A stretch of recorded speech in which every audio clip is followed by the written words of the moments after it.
Giving thanks. I woke early this morning, and the internet was down, and the cat was hungry, and the floor was gritty with litter, and the glass of water I left on the counter was cloudy and surrounded by a puddle and paw prints, and finally, when I had a moment, that first pot of coffee poured in my cup was full of grounds because I forgot the filter.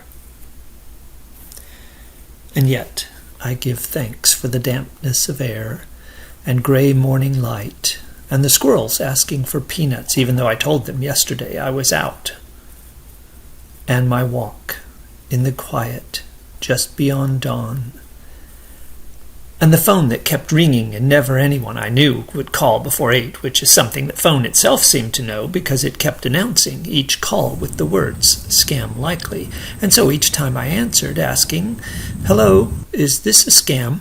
Sadly, no one answered yes.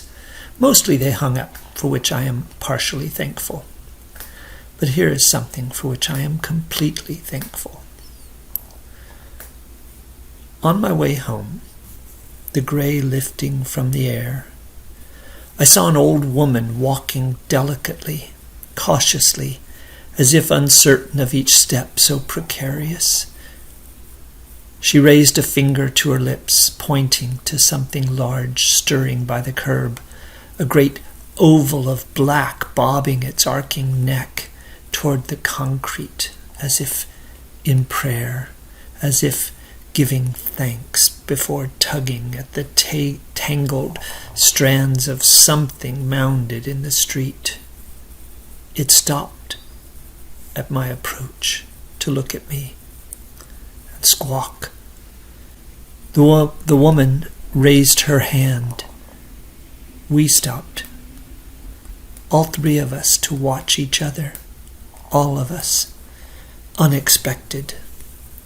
A buzzard, an old woman, and me, as old as I can be. And each of us set to protect this moment, the vulture tugging at the possum's root-like tail, anxious to protect its meal, the old woman, her phone out now, anxious to protect her shot, me stirred to silence and anxious to see this strangeness come to be.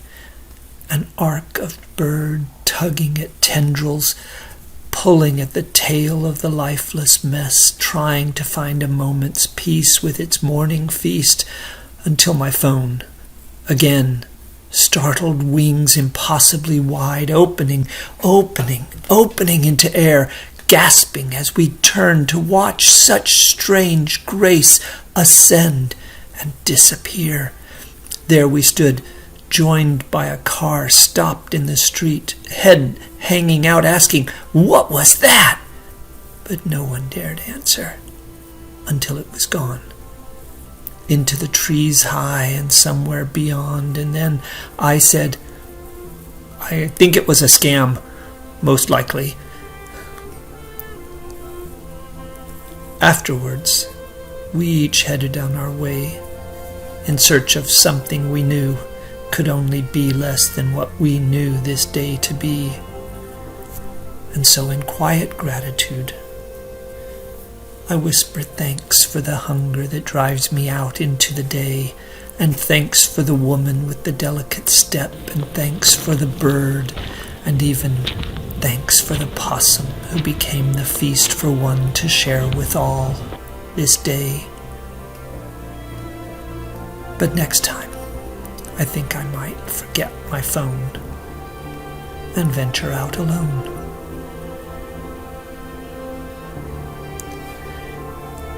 Giving Thanks by Herman Sutter.